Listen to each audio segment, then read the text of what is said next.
This is Oscar Bevis for the Stomping Ground, powered by Wow Hydrate and available 2 in a day. on the zone. It's been a while, Ed. How are you, mate? 2 in a day. You've had it right off competition winner, Bevis. Competition winner? Yeah. Hey? Oh, sorry. Journalistic integrity. I've been in this game for 5 years, I'll have you Oh, leave it out. Two Kings, the promo has been Yeah. wicked. We'll start with Jordan Ennis. I guess you're hoping for an entertaining night, but a simple one, so you can move on to the unifications and the big fights. I want an exciting fight. I want him to go out there and butcher Karen Chudazian. I mean, let's have it right. Set about him and knock him spark out. That's what we want. And I've got to say, this card is unbelievable. I mean, I also think Bam against Pedro Guevara is going to be a great fight. You know, he went to Australia, he beat Maloney.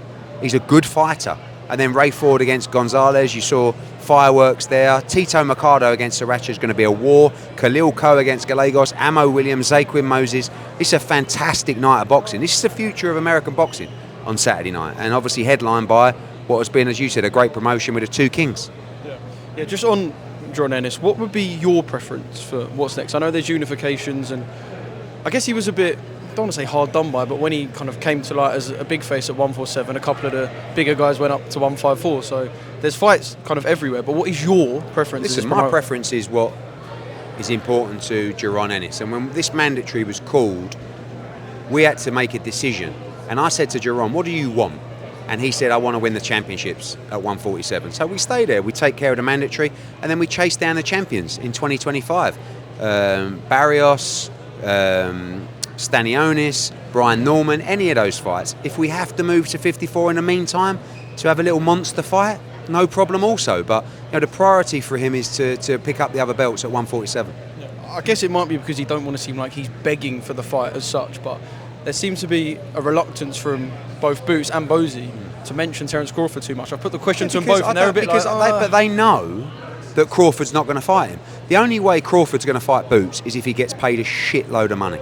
And at the moment, the fight's not big enough for the amount of money that Terence wants for that fight. Bosey and Jerome would fight Crawford in a heartbeat. It's a brilliant fight. For me, I think it's the best fight in boxing. And you will see that fight if Terence stays around. Because sooner or later, Bosey's going to and Jeron's going to move to 154. And when you do, you have to chase Terence Crawford. So let's see what happens. But I would love His Excellency to make that fight. And I think he's the kind of person that could make that fight back end 2025. Talking of unifications, is Martinez the best unification, do you think? Yeah, Nakatani. I think we'll see what happens with a rematch. The IBF, I think he's being fought for. It's a vacant title. Bam, same thing. Bam's going to move to bantamweight. It's only a matter of time. But he's got to unify first. You know, he unified at flyweight, moved up to superfly. Now we've got to unify here, and then he'll move to bantam and win a world championship there as well. Is there just a little bit too much of a disparity between him and Inoue that we might never see? As much as we'd like to, we might never see them two meet. I think it's a big jump in weight, and it's a tough fight. So they're the two problems. If it was a weak champion at super bantam, he might just go and do it for one fight. But it's not. It's Inoue. So he's at a massive size disadvantage against him. But sooner or later, when you've done everything, you're going to be looking to test yourself and do crazy things. And if Inoue stays at super bantam, sooner or later that fight's going to get closer, but not on the radar right now. But I think as a matchup that we'd all love to see, definitely one that gets the juices flowing. Absolutely. A bit like when you do an interview with me. It gets the juices flowing. Do you know what? I won't even stand there and lie. It does. I know. There you go. Getting a little chirp on thinking about the numbers, aren't you? Facts. That isn't facts. Are you ready to put your worst promotional record in the world on the line? Listen, some of our fighters lose because we make great fights. If Oscar De La Hoya is a man of his word and wants to do the 5v5, he will find out what it's like to lose in big fights. Because if he puts Ortiz in with Boots Ennis, we win. If he puts Shakur Stevenson in with Zepeda, we win. If he puts Jack Catterall in with Ramirez or Barboza, we win. If he puts Pacheco in with Munguia, we win. And Haney against Duarte, again, like, he doesn't represent Jaime Munguia anymore, and we don't represent Haney. But if we can make those fights, I'm on it. We win that 5-0. And he hasn't even talked about Zerdo against Opataya because his bum's gone now. So we will show him what it's like to be in real fights, and he will find out what it's like to get beat, because you're making great fights for the fans. And jokes aside with Oscar De La Hoya, if he's serious, we can give the fans here something incredible, and we can really go at it, me and him.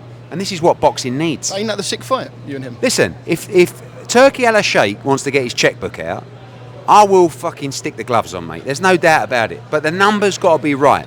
And we're talking double-digit millions.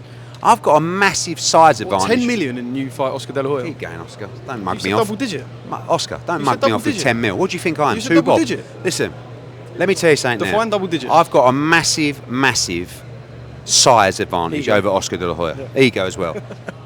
The slight problem is he was one of the greatest pound-for-pound fighters of all time. True. So I'm slightly up against it, but I will get my head punched in for the right price. I would probably rather sit at ringside with His Excellency and watch one of the best nights of boxing unfold. But there's always a price. But don't mug me off with the 10 mil. I'm not happy about that. Well, let's talk numbers. Make the offer and we'll go from there. His Excellency, you heard. Will you have a phone call with Oscar soon then? I've already called Eric Gomez Right.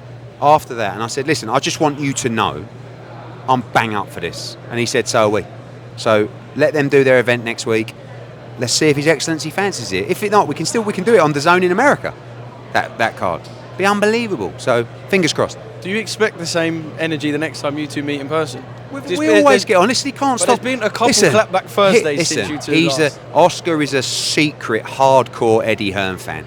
Every time he sees me, he gives me a nice big cuddle. Oh, yeah. Secretly, like most people, they just want to be me. Do you know what I mean? But listen, one of the greatest fighters of all time, terrible promoter, but that's all right. We can settle it all in the 5v5. I know it'll be so sweet. 6v6, ain't it? Can you believe that Mr. Frank Warren is going to be on the app? Fantastic. I mean, this is amazing news, obviously, for DAZN, for Queensberry, for Matchroom, for British boxing. And who would have thought it, eh? I mean, it was a year ago that we first met. Now we're on the same platform. Great times for British boxing. Yeah. When you first came together because of Riyadh Season and this relationship, I guess blossomed a little bit. I know anything's possible in boxing, especially with a little bit of financial boosting, I guess. Did you ever really believe that you and Frank could end up on the same platform? Because I know you said before that you thought boxing would move away from TV I think the more remarkable thing is that we get on like we do. I always knew you would, you know.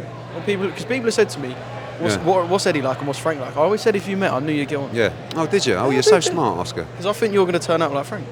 Maybe. Listen, I love boxing. You'd have hated that a couple of years Yeah, but ago. I love boxing. What can I say? He loves boxing.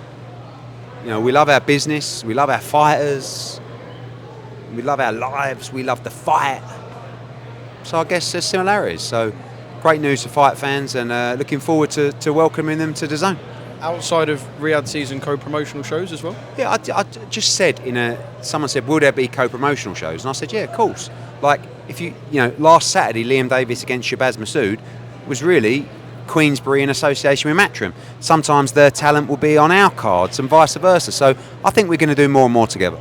Yeah. Like in anything else, mate. I mean, Winkle, have a word. He's taking liberties. I've got one more. What? I've got one more. Do you think Ben Shalom could end up as a DAZN promoter as well? Well, when he loses his Sky deal, he's going to need another platform. And I don't know. It depends on the talent. We're very busy at the moment, but, we'll have to see. Yeah, because Simon Jordan said that he didn't think DAZN had done well in their dip into boxing so far. Really? So just wondering. Yeah. No, they haven't done well at all. They're only the home of boxing with massive amounts of subscribers globally, but they haven't done well. I mean, don't get me wrong. They're not a disc jockey yet, but hey, we can keep on dreaming.